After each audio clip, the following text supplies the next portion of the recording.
I've had a lot of stops and starts in life. And because of those stops and starts, I've always carried my anxiety differently. It feels like I look at like when I dropped out of college, when I could have gotten help and I left. There was definitely this part in there where I was afraid of how I was going to be seen. I was worried about how I was going to be able to connect with people. I was worried about what they were going to think of me. And because of that, I just never went back to college. Mid-semester, just out. Goodbye, done. All of that was because of anxiety. For me, my anxiety has been linked to exposure. If they only really knew who I was or what I've been through, then they wouldn't accept me. Then they would hate me, or they would not want to have anything to do with me. That's a big part of my anxiety in my life. This overarching idea that anxiety has kept me from being myself.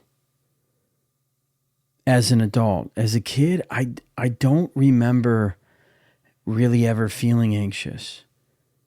I don't remember many feelings as a kid.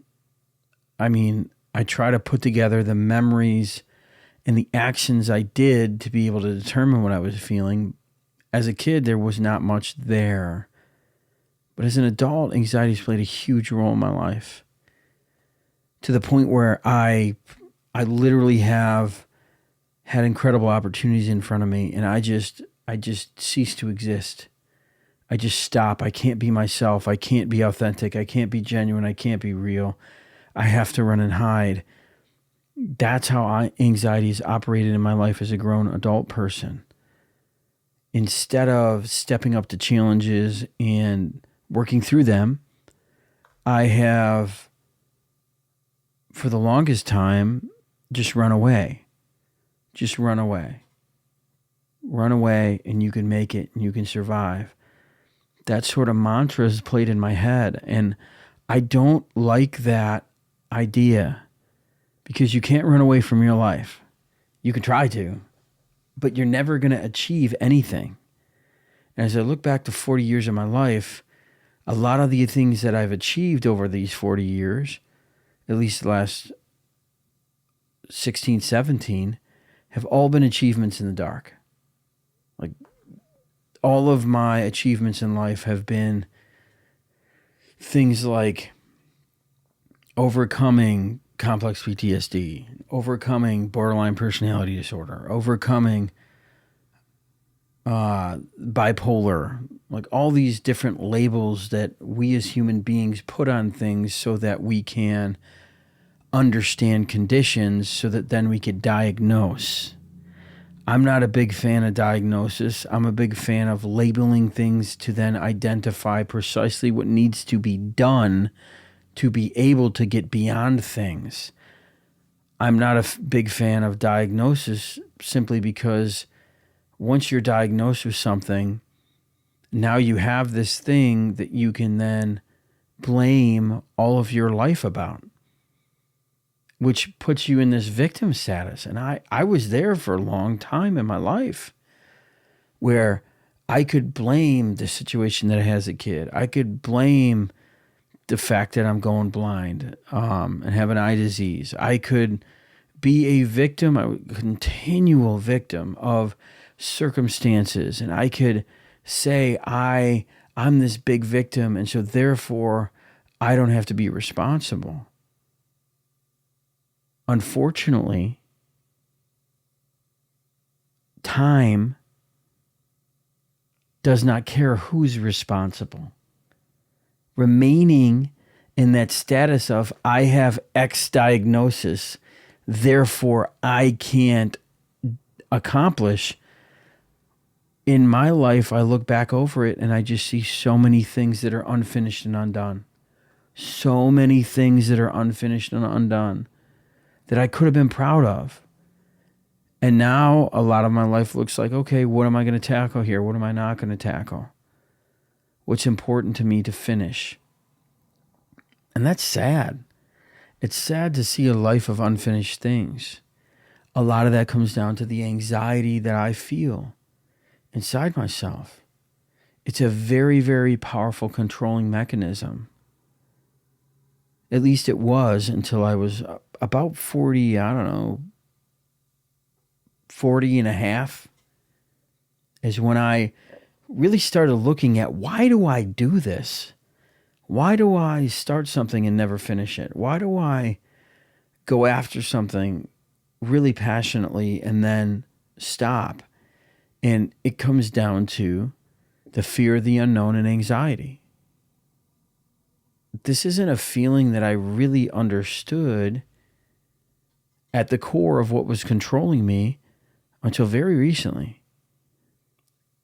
And once I understood the underlying feelings and then said to myself, okay, well, these feelings result in the exact same emotional state for me as excitement, then I could begin to pick this apart and say, okay, I'm going to do this thing like start a YouTube channel, and I'm just going to start posting videos.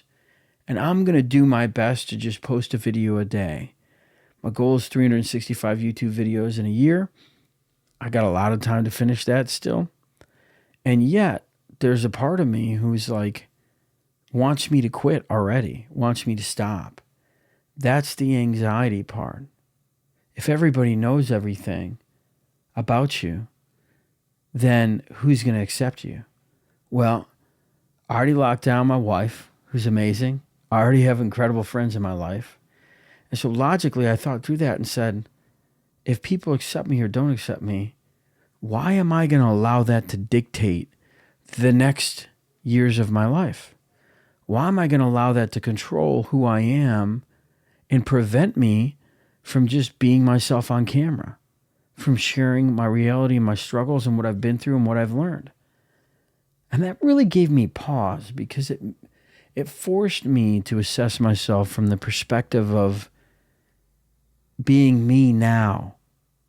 Whereas anxiety wants to force me to look at me from the perspective of all of the weakness and limitations I had as a kid, where I couldn't apply myself. But it seems like to my subconscious mind, being an adult and being a kid is the same thing, that the feeling is the same.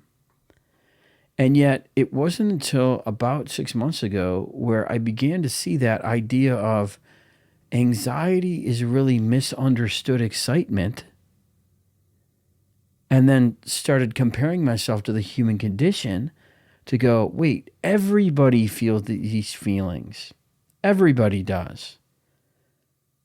But I'm diagnosed with anxiety, and because of that, I now have an excuse to not push past these things. And now I need a chemical to help me achieve pushing past this thing or getting past anxiety.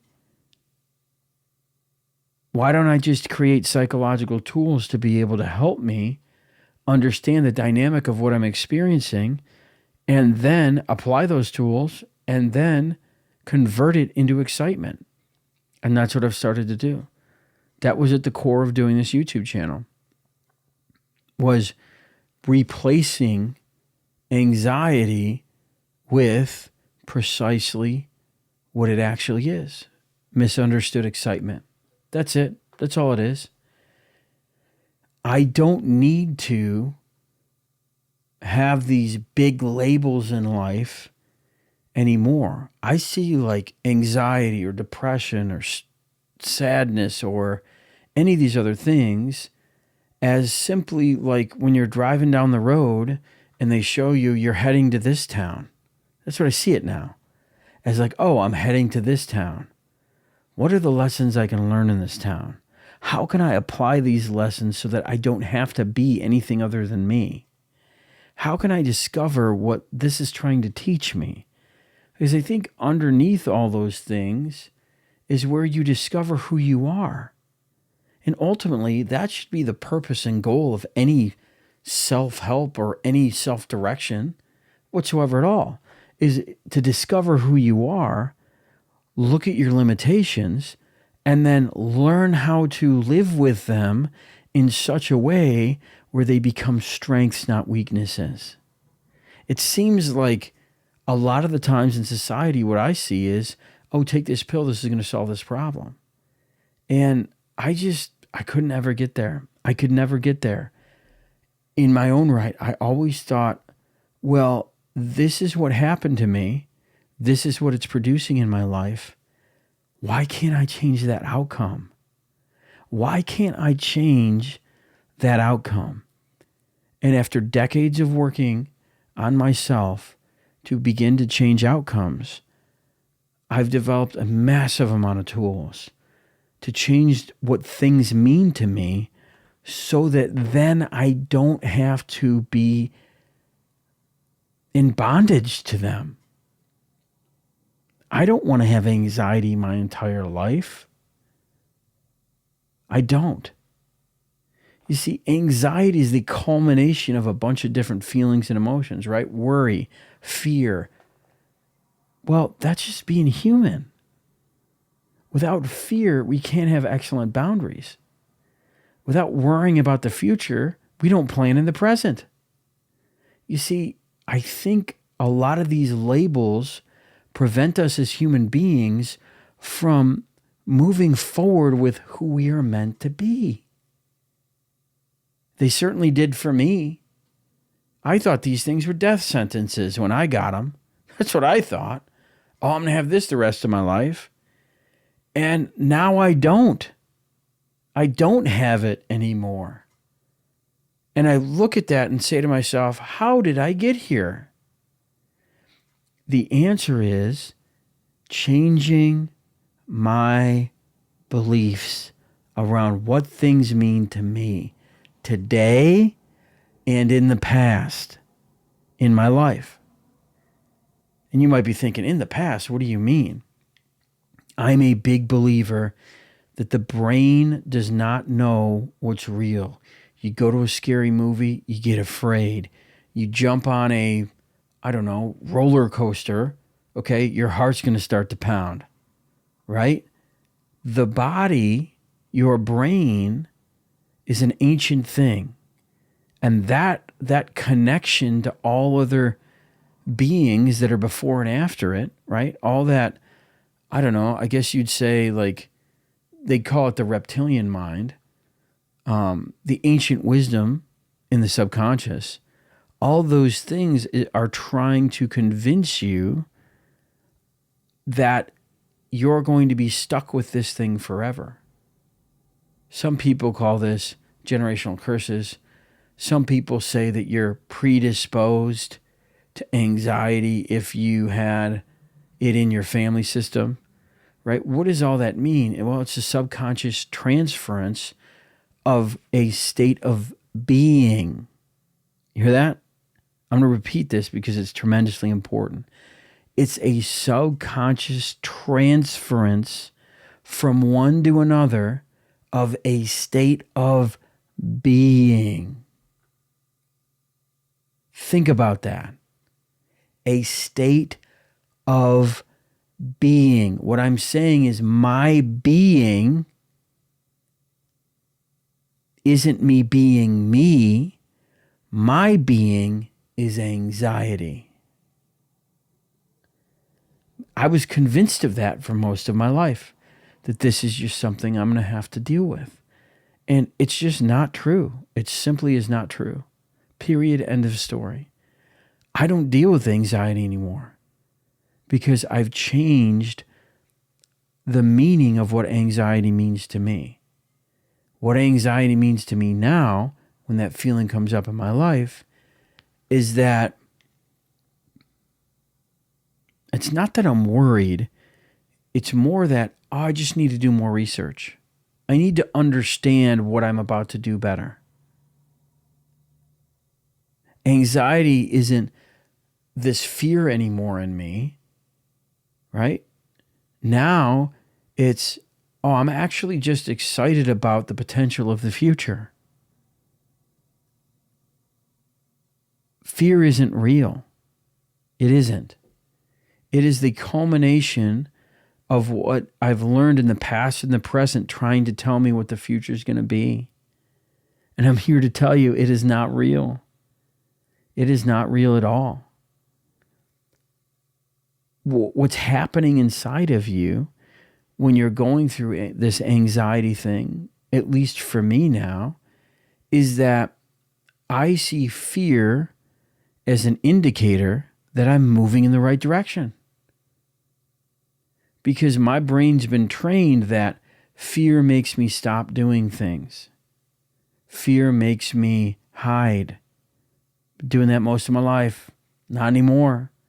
Now when I have fear, I think, wow, this is going to be exciting. I have really something big to share on this. That's why I'm afraid.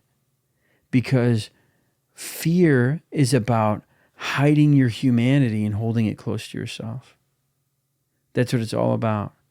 Not being in a position of discovery. Not being willing to share your true, authentic self. Right? That's what fear is all about. If they knew who I really was, no one would accept me. No one would care about me. Nobody would be with me. Nobody would talk to me. All of that is a phantasm of the mind. You see, what that means is you may not be around the right people group. You may not be around accepting people. That's all that means. You have to go risk and explore and find new people to be around. That's what that means. That's what I'm seeing in my own life is like, I don't have to succumb to those ideas anymore. I don't have to. I can just be me and I'm enough. That's where true freedom lies. Ultimately, it comes down to what you personally believe anxiety means to you. For me, anxiety is simply misunderstood excitement. That's all it is. Same feeling, same exact feeling, different definitions. You don't have to live in a world where anxiety controls your life anymore. Find community. Find people you can be yourself with, that they can hear your story. And ultimately, what you're really looking for is people that will never judge you, criticize you, or shame you, or give you advice. That's what you're looking for. People that are just going to listen and accept you as you are. And if you're around people like that long enough, you will discover yourself and be set free from the bondage that is anxiety.